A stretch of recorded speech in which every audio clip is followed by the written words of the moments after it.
6위는 방금 전에 했던 이슈였고요. 5위로 가보겠습니다. 나경원 농성장에 나타난 김민석 후보자입니다. 우원식 국회의장이요. 늦어도 이번 주 목요일, 그러니까 3일까지 총리 후보자 임명 동의안 표결을 진행하겠다고 얘기를 했습니다. 반면 나경원 의원은 오늘로 나흘째 여의도 국회 로텐도홀에서 김민석 후보자 지명 철회 촉구 농성을 진행 중이죠. 그런데 오늘 오후에 이렇게 김민석 후보자가 국회 로텐도를 지나가다가 나경원 의원에게 말을 걸었습니다. 총리 후보자는 거기 가서 계셔야지. 나 여기 뉴스에서만 뵙고 앉으시 하잖아. 우리 김밥 먹었죠. 웰빙 단식. 웰빙 나는 언제 단식한다는데. 단식 하시는 건 아니지? 단식한다는 얘기야. 아니, 단식 하지 마. 단식은 왜 해요? 단식해도 안 내려올 거잖아. 응? 단식하면 아니, 내가 내려올 거야? 자료 좀 내요. 자료 좀. 우리 당 인사 아니, 나 자료 다 갖다 줬는데 그걸 보지 않고 들어오질 않고. 아니 무슨 마지막 증여세 낸 거 자료 아니요, 다 낸다고 갖다 안 드렸는데 냈다는데. 다 냈다. 보질 않으셔요. 아이, 보질 참, 않으시고 무슨 얘기를. 그 누구야, 주진 의원이 사과를 하셨으면 나머지까지 다 드리려고 그랬어. 아니 자료 안 낸다고. 그럼 우리. 자료 아니야, 못 자료 들으셨구나. 나한테 줘. 잘못 들으셨구나. 자료를 다 드렸어요. 아니, 근데 그걸 안 증여세- 보시더라고, 몇 시간 동안. 증여세 자료 안 냈다고 그러니까 그건 아니, 빨리 자료를 내세요. 다안 나도 보시는 그러니까 거예요. 열람을 하고 안 봐서 그냥 가져가신 거네. 아니, 들어오셔야지. 자료를 하여간 안 내- 자료를 고생들 안 하셨어요. 내셨다고 우리 당은 무슨 고생을 했어요. 그러니까. 수고. 고생들 하셨어요. 수고. 저 의미가 저도 좀 헷갈리는데 장혜주 변호사님. 일단은 두 사람이 서울대 8학번 동기이더라고요. 김민석 후보자 그리고 나경원 의원. 근데 원래 김민석 후보자가 예정에 없던 발걸음을 한 거죠?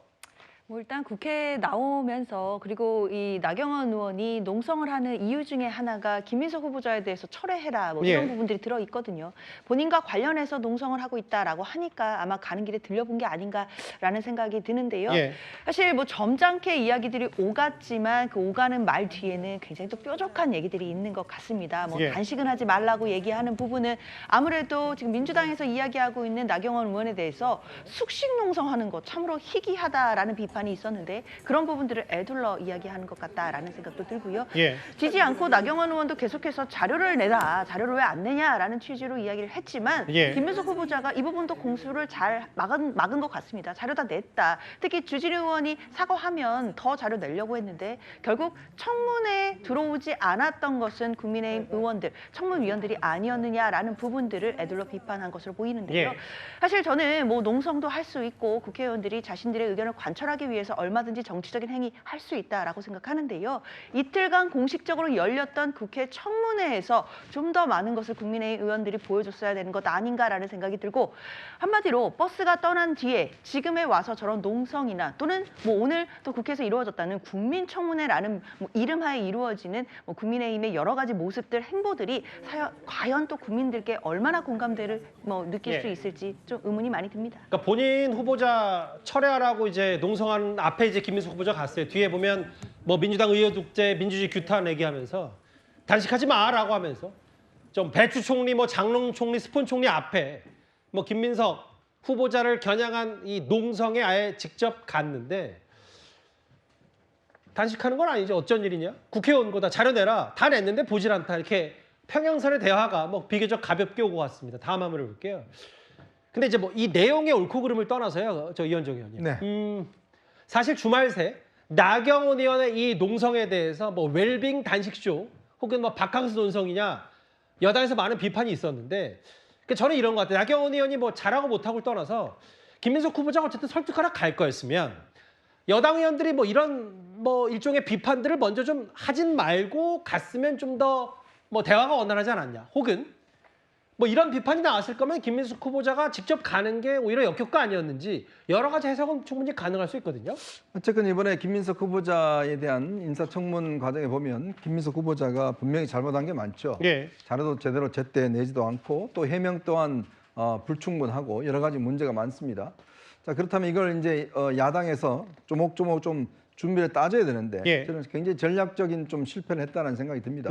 특히 이제 이 청문회 증인들 예. 신청에서 좀 더 타협을 해서 증인들을 좀 출석시켜서 뭔가 좀 증명을 했더라면 좀 파괴력이 있었을 텐데 이미 예. 뭐 다 지나간 다음에 사실상 뭐 주진우 의원 혼자 열심히 뭐 따져봤자 별로 그렇게 어떤 타격감이 없었던 게 가장 근본적으로는 결국 국민들이 보시기에 야당에 대한 어떤 정당성과 무게를 실어줘야 되는데 문제는 지금 야당이 그렇지가 않잖아요. 그러니까 뭐 솔직히 뭐 막말로 해서 너나 잘해 이런 어떤 비판이 있는 거 아니겠습니까? 뭐 물론 그 부분은 뭐 다음 주제에서 얘기할 수 있을지 그러니까 뭐 모르겠습니다. 결국은 이제 본인들이 뭔가 매를 때리려면 예. 이 매가 정의의 매처럼 정말 이게 돼야 되는데 문제는 예. 지금 국민의힘에 가지고 있는 파괴력이라는 게 스스로가 이게 지금 약화시켜 버리는 거거든요. 예. 거기다 저는 어제 굉장히 충격적인 장면을 본 게 김대식 의원은 어제 김민석 후보 지나가니까 같이 좀 사진 찍자고 해서 예. 둘이 또 같이 또 사진을 찍더라고요. 예. 그러니까 누구는 저렇게 비판하면서 안 된다라고 이야기를 하고 있는데 또 어떤 의원들은 버젓이 그렇게 사진을 갖다가 같이 찍으면서 하는 거. 그러니까 그걸 보시는 국민들 입장에서는 정말 네. 이분들이 진정으로 김민석 후보자에 대해서 진짜 반대하고 문제를 지적하고 있는 것이냐. 예. 그거에 대한 의문을 갖지 않겠습니까? 그러니까 그런 측면에서 이미 글쎄요 뭐 국민적 관심도라든지 이미 이제 지나간 상황에서 예. 뭔가 따지는 게 글쎄 좀 뭔가 힘이 없다라는 느낌을 지울 수는 없습니다. 오늘 국민의힘은요 아예 배추 18포기인가요? 배추 쌓아놓고 나 홀로 김민석 국민청문회를 열었습니다. 이틀에 걸쳐서 김민석 후보가 배추에 투자한다고 그러는데 배추 농사에 투자하는 분을 만나보거나 들은 사례가 있습니까? 모르겠어요. 저도 농사를 짓고 있지만은 그런 얘기를 들어본 적은 없고요. 2억 원을 투자를 해서 약 3년에 걸쳐서 매달 450만 원을 받고 그 투자한 돈도 돌려받았다라고 하시더라고요. 그 현장에서 전혀 진짜 있을 수가 없는 말씀을 하셔서 왜서 저렇게 배추까지 끌고 들어와서 이렇게 힘들게 하나. 배추라는 게 평당 얼마가 나오고 이게 보장이 안 돼 있는 겁니다. 네. 그리고 지금 우리 아들내미가 청년 농업인으로 이제 채택이 돼서 작년에 처음으로 임대를 받아가지고 배추 농사를 사실 지었어요. 근데 밤새 비가 왔는데 그 다음 날 가니까 싹 주저앉았어요. 아이고. 10원도 못 건졌습니다. 아유. 농비만 한 2천만 원 정도 자기 돈으로 지금 배달 일하며 같이 농사 일을 하고 있습니다. 네. 그런데 이 배추로 해가지고 다달이 받았다라는 건 우리는 이해할 수 없는 그런 말씀을 하신 것 같습니다. 여기 볼까요? 배추가 한 포기, 두 포기, 세 포기, 네 포기, 다섯 포기, 여섯 포기, 일곱 포기에서 일곱 포기, 여섯 포기, 다섯 포기 하니까 이게 18포기인가 봐요. 배추 18포기 쌓아두고 국민청문회를 일단 야당이 나홀로 열었는데 여기는 뭐 아까 저희 뉴스탑10에 잠깐 출연하셨던 이제 김금혁 보좌관도 칭화대 석사 논문 비판 목소리도 있었고 지금 보면 이 김대희 회장이라는 분이 배추 투과금을 이렇게 저격했어요. 다음 화면으로 올게요. 이게 뭐 투자를 해서 뭐 매달 450만 원을 받을 수 있는 구조가 아니다. 아들은 비 때문에 배추 주저앉아서 10원도 못 건졌는데 어떻게 이런 수익 구조가 되냐, 구자랑 변호사님. 일단 뭐 김민석 후보자의 인준과는 별개로 야당은 이런 문제 제기를 오늘 했어요. 그렇죠. 상식적으로 납득이 안 되기 때문에 그렇습니다. 투자라는 거는 이제 쭉 진행을 해가지고 수익이 났을 때 정산을 해가지고 투자에 따른 소득을 이제 얻잖아요. 근데 예. 처음부터 매달 450만 원씩이 발생해가지고 유학비로 사용하게 되었다라는 게 과연 투자의 결과일 수가 있는가? 저 배추는 자라기도 전부터 어떻게 투자 수익이 발생할 수 있는가에 대해서 합리적 의심이 있거든요. 게다가 농민분께서 나오셔가지고 그런 건 있을 수가 없다라고 반론을 하시잖아요. 예. 한 석 달 이상은 자라고 팔고 수익이 나고 이 정도는 거쳐야 되는데 이게 하나도 이루어지지 않았으니까 진짜 투자가 맞는가? 이게 이제 의문이에요. 그리고 예. 두 번째로는 무슨 돈 문제만 나오면 김민석 후보자가 재산이 없으니까 뭐 깨끗하게 살아왔다 이런 취지로 얘기하는데 예. 재산이 없는 건 본인이 범죄를 저질러서 10억 상당을 추징을 당했기 때문이거든요. 예. 누구든지 간에 자기 재산 범죄로 인해서 10억 추징당하면 경제적으로 어렵죠. 그러니까 경제적으로 어려웠던 건 본인 잘못에 의한 거예요. 예. 근데 저 때 유학을 가면서 전세금을 가지고 투자를 했다 그러는데 저는 투자해서 저런 야수의 심장은 본 적이 없습니다. 야수의 심장이요? 왜냐면 투자해가지고 2억 상당밖에 없는데 거의 예. 전 재산이나 다름없다 그러잖아요.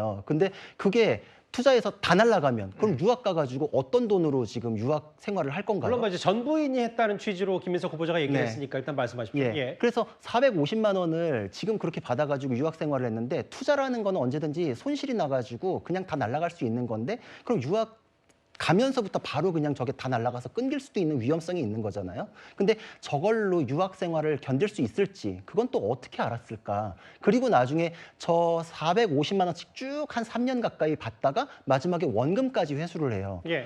저런 투자가 있으면 정말 누구나 하고 싶죠. 근데 저런 건 듣도 보도 못했거든요. 예. 저런 게 있으면 또 그 이후에도 주변 사람들과 다 함께 저 배추 사업을 다 같이 더 투자하고 이랬을 법도 한데 또 그 이후에는 그런 게 알겠습니다. 없어요. 그러니까 이런 거에 대해서는 의혹 제기할 수밖에 없다. 그리고 국민의힘에서 지금 여론전밖에 할 수 있는 게 없기는 해요. 예. 근데 이 얘기가 지금 국민적으로 크게 와닿지는 않겠지만 결국은 재발굴될 겁니다. 이런 노력은 계속 할 필요가 있다. 그리고 민주당 쪽에서 증인신문과 관련해가지고 계속 책 잡으면서 뭐 버스가 떠났는데 이제 와서 그런다 그러는데 예. 민주당이 질주한 버스는 정류장에서 멈춘 적이 없어요. 이게 예. 왜 필요하냐면 예를 들어서 코끼리를 훔쳐갔다라고 주장을 하는데 저쪽에선 그냥 나무 도막 하나 가져간 것뿐입니다라고 그냥 변명을 해요. 예. 그러면은 다리를 만져본 증인이랑 코를 만져본 증인 2명 필요하겠죠. 근데 민주당에서 원하는 범위로 줄여가지고 다리 만져본 증인 1명만 부릅시다라고 하면은 그냥 다리 만졌으니까 이거는 그냥 몽둥이 하나 맞아요. 무슨 말씀인지는 알겠어요. 그래요. 예. 그러니까 증인에 대해서는 범위를 줄일 수 있는 한도가 있습니다. 그러니까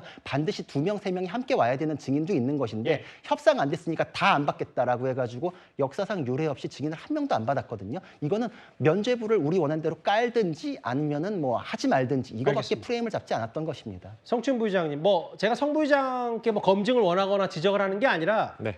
이 배추 농사, 배추 투자 관련해서는 기본적으로 여당 사람들도 다 이 정도면 소명과 해명이 됐다고 판단을 하는 겁니까? 저희도 뭐 완벽하게 해명을 들었다고 보진 않죠. 근데 저희가 얘기하는 건 국민의힘 그러면은 이거 배추 투자도 결국 강모 씨 관련입니다. 예. 강모 씨 좀 증인으로 부르시지 그러셨어요. 그러니까 사적 채무도 사실 강모 씨 연관이고 이것도 배추 투자도 강모 씨 연관입니다. 예. 그럼 저희는 강모 씨를 증인으로 부른 거는 허용을 했습니다. 예. 찬성을 해줬기 때문에 그럼 강모 씨 불러서 배추 투자 관련 좀 이야기를 들어볼 수 있었던 건 아닙니까? 김민석 후보자 입장에서는 전처와 관련된 전처가 받았다고 한다, 2억 원 상환 받았다고 하는데 그 자료는 받지 못했다, 뭐 이런 식으로 얘기를 하면은 예. 그러면은 강모 씨가 어디에 투자했는지라든지 그것과 관련해서 본인이 조금 더 명확하게 알고 있지 않았겠습니까? 예. 저는 그거에 대해서는 국민의힘 책임이라고 봅니다. 그렇기 때문에 저희 당 사람들이라고 해서 예. 지금 나와 있는 해명을 모두 다 뭐 받아들이고 모두 다 이해한다 그렇게 볼 수는 없습니다만 예. 저희는 계속 말씀드리는 게 한덕수 국무총리 후보자도 완벽하게 해명을 못했어요. 그 당시에도 그 당시에도 김앤장 그 20억의 자문료라든지 외국계 기업의 한덕수 근데 이제 물론 국무총리 한덕수 후보자 전 총리 이런 거. 거는 그 건이고 이 건은 또 이 건이죠. 그러니까 예. 저희가 말씀드린 그럼에도 불구하고 저희는 그 당시에 예. 저희가 가수당임에도 불구하고 당론으로 찬성 의견 왜냐면은 우리가 다 납득하지 못하지만 예. 그래도 첫 번째 국무총리니까 그래도 우리는 들어가서 찬성표를 던져주자고 해서 그 당시에 200표가 넘는 찬성표로 인준해 줬거든요. 알겠습니다. 그 당시 예. 국민의힘 의석 113석이었습니다. 나 홀로 국민청문회에서 어떤 얘기가 또 나왔냐면요. 회계사 출신인 김경률 전 최고위원이 이런 비판을 했습니다. 김민석 후보 청문회의 특징 중에 하나는 계좌 정보와 증인이 없다는 것을 들 수 있을 것 같습니다.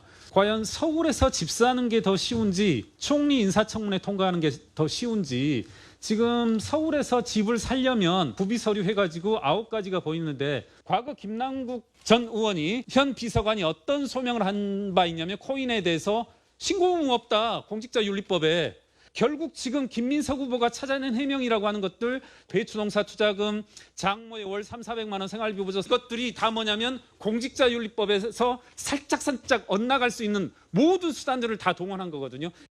저는 문재인 정부 때 국민에게 공개됐던 7대 인사 검증 기준이 무려 지금 8년이 넘었는데 오히려 후퇴됐고 공개하지 않는 것은 더욱더 문제라고 생각합니다.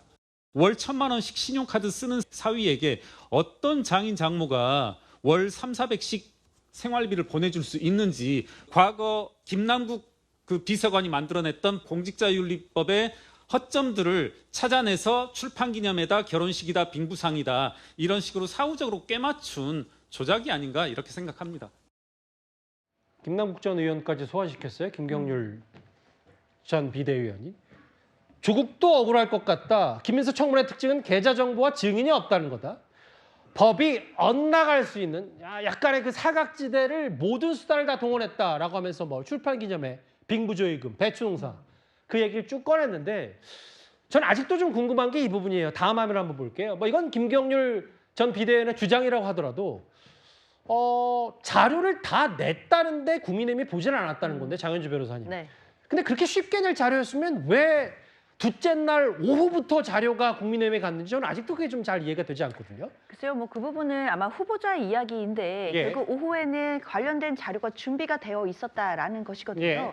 그런데 이제 특정 의원의 사과가 있어야만 그게 이제 좀 더 자료가 나올 수 있지 않았겠느냐라는 취지의 이야기로 생각이 됩니다. 예. 그런데 당시에 오후 늦게부터는 국민의힘의 청문위원들이 실제로 청문회장에 돌아오지 않았기 때문에 둘째 날 청문회가 그대로 파행되고 자정이 돼서 그대로 종료가 돼버린 부분들이 있거든요. 예. 저는 이 부분에 대해서는 국민의힘 청문위원들이 청문회 파행에 대한 책임이 1차적으로 있다고 생각합니다. 분명히 그날 들어왔다라고 한다면 김민석 후보자가 준비했던 자료들에 대해서 분명히 열람하고 검토할 수 있는 기회가 있었을 거라고 저는 생각이 드는데 예. 그럼에도 불구하고 청문회를 파행으로 만들어 놓고 지금 저렇게 뭐 국민청문회다라는 이름 하에서 사실상 뭐 김경률 회계사 같은 분들도 같이 모여서 뭐 또 다른 청문회를 여는 것으로 보이는데요. 뭐 국회법상으로도 또 청문회법상으로도 별로 의미도 없는 저런 모습들을 보여주면서 정치적인 행보를 보여주는 것 자체가 저는 국민들께 얼마나 공감대가 있을지 의문이 들고 사실 해야 될 말은 국회에서 열리는 청문회에서 했었어야 하는 것이 아닌가. 그럼 그때 가서 파행되지 않았다라고 한다면 김민석 후보자가 준비했다라는 자료도 볼 수 있었던 것 아닌가 아쉬움이 남습니다. 오늘 야당 단독으로 국민청문회를 열어서 김민석 후보자의 문제가 뭔지를 한번 뒤늦게나마 더 파헤쳐 봤는데 이제 우원식 국회의장이 이번 주 목요일에 인준을 한다고 하니까요. 그 시간은 얼마 일단 남지 않았습니다.